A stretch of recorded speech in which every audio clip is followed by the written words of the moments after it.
Announcing the commencement of the first purge. I want you to change the world, and don't think that this is going to happen peacefully or you can do it alone. We need to kill the rich. You get out there, you use your weapons, and you rip Washington apart. You hunt down the billionaires, the bank bosses, the CEOs, the scumbags, and the liars, the governors, the lobbyists, the senators, because they're all the same, and you hang them. Just remember all the good the purge does. Good afternoon, everyone. It is July 30th, 2018. I'm Eric. As you can see, I'm here at Zero Hedge, and this piece is I guess a right-wing propagandist piece, but you'll soon see why I've decided to talk about it. This is authored by Robert Gore via StraightLineLogic.com. And it is called, "It's Now or Never for Trump."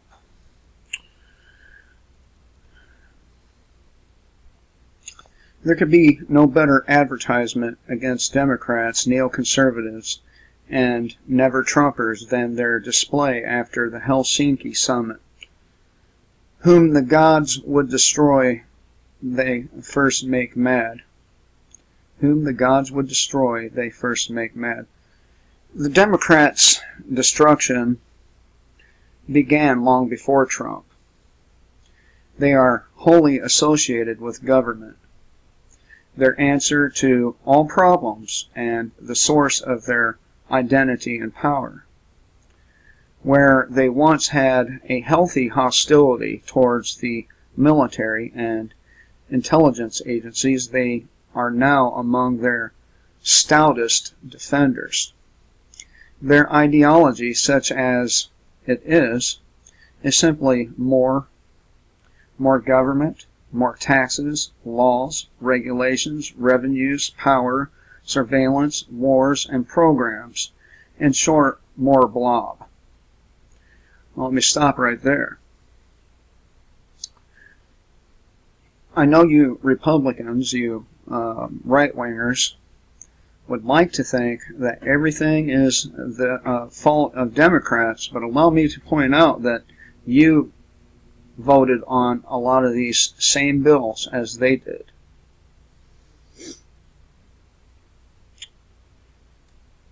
So, Democrats and government is not just a marriage of convenience. They believe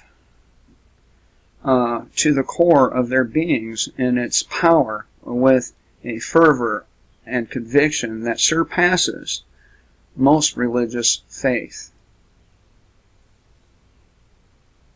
Yeah, that sounds like Trump supporters. Really, it sounds like all political sycophants. I mean, after all, politics at the end of the day really is religion.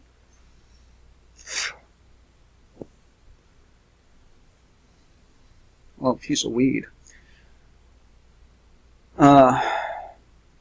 Denied control of the government, they are fish on the bank, deprived of their element, flopping helplessly.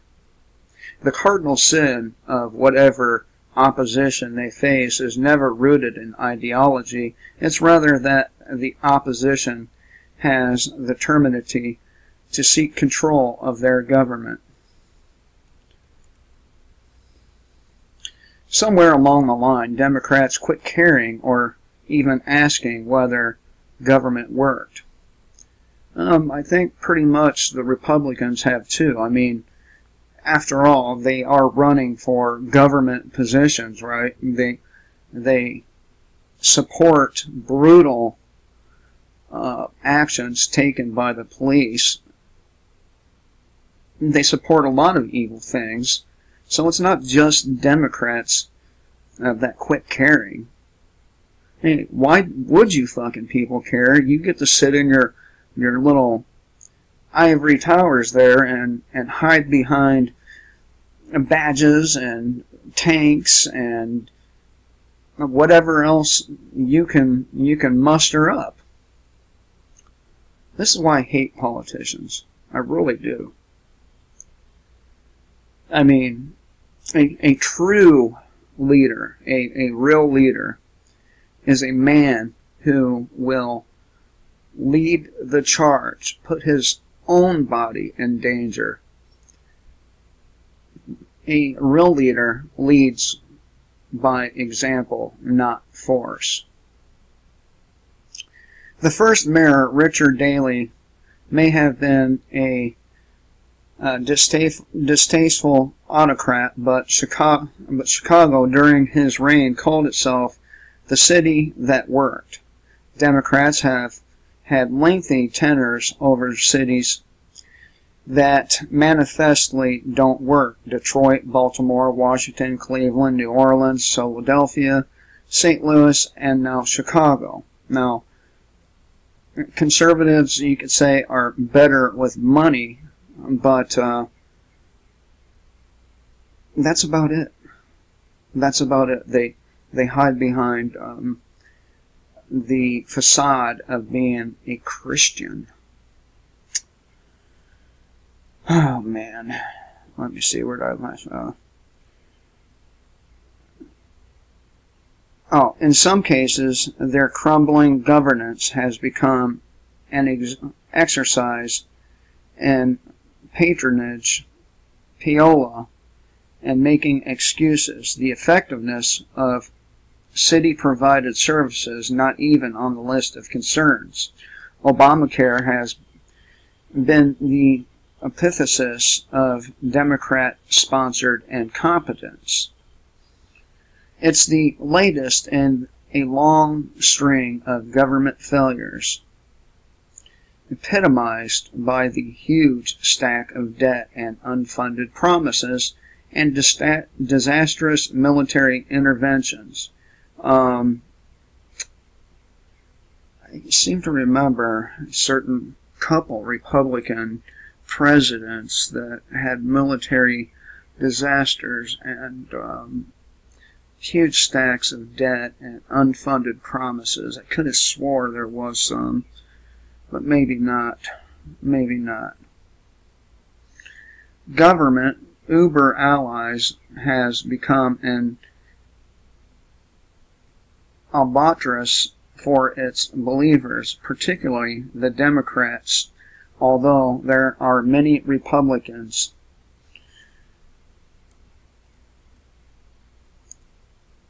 The age of centralization and government is passing.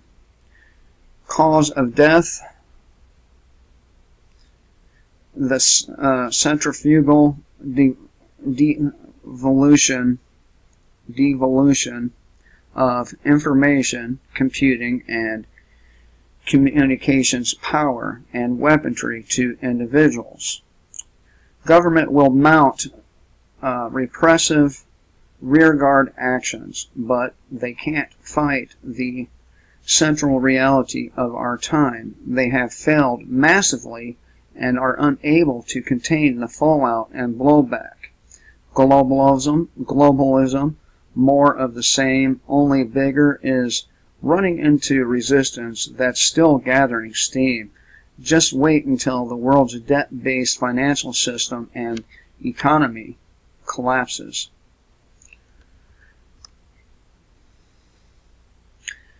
The Democrats have hitched their wagon to a falling star when facts are uncongenial. Take refuge in fantasy. Democrats embrace the whimsical notion that Hillary Clinton deserved to win the 2016 election. She had to cheat to beat Bernie Sanders, a socialist who would further yoke the party to the falling star. It's charitable to call her record undistinguished, or if she weren't Bill Clinton's wife, she'd have no record at all. She had trouble citing accomplishments or detailing a program.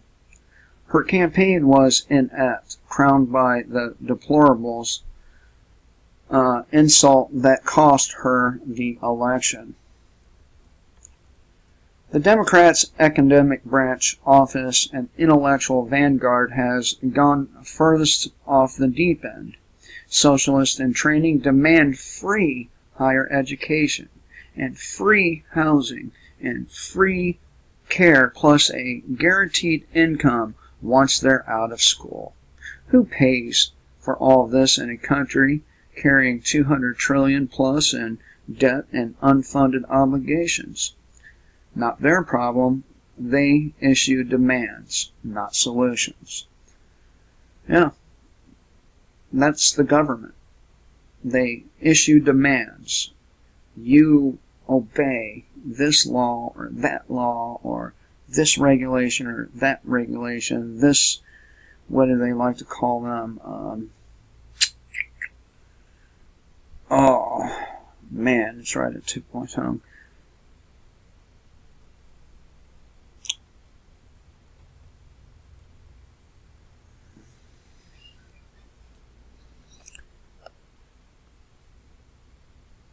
From once illustrious institutions has come an exciting panoply of newly discovered gender variations with matching pronouns and sexual deviances.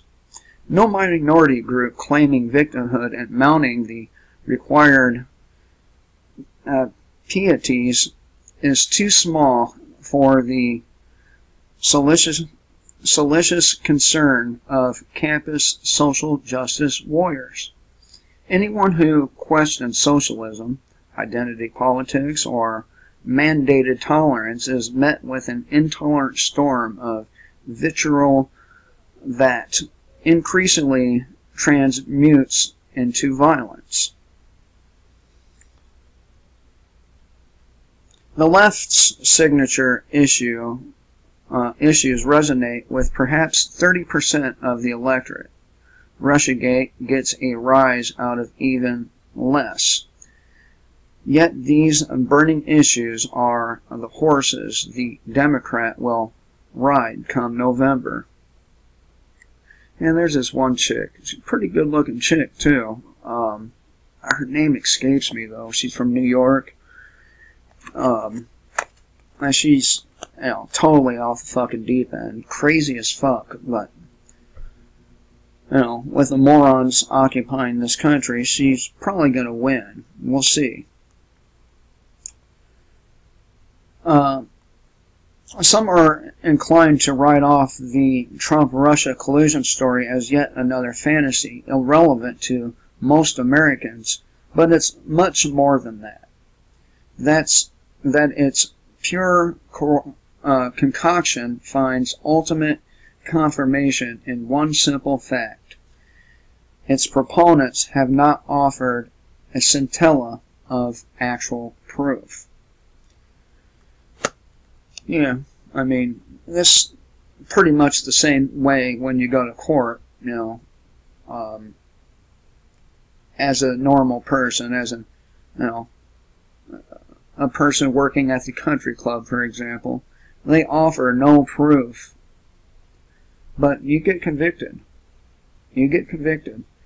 And that's not only a Democrat system, that's our system. So basically, this article goes over just how sick and demented the left is, but it really doesn't mention a whole lot of the Republicans in here who molest children, who, you know, get insider trading information, and so on and so forth. They don't mention this. They just talk about the left, and that's what I'm talking about. How can we ever get rid of our problems if we don't acknowledge where they're coming from, what the cause is? The cause isn't Democrat.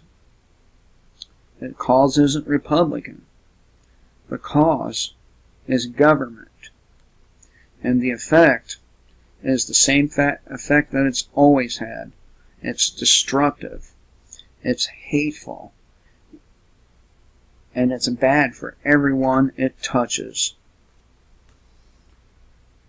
That's what this author is missing. He'd like to sit on a high horse because he's a conservative and act as if his Republican Party is any different than the Democratic Party, and it's not. I mean, we did see that list of Republican pedophiles, and that's only the pedophiles.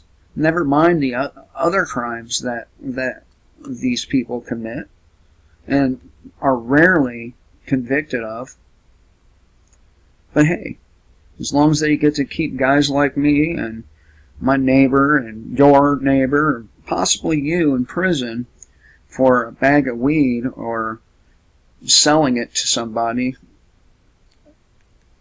the status quo is still fucking met.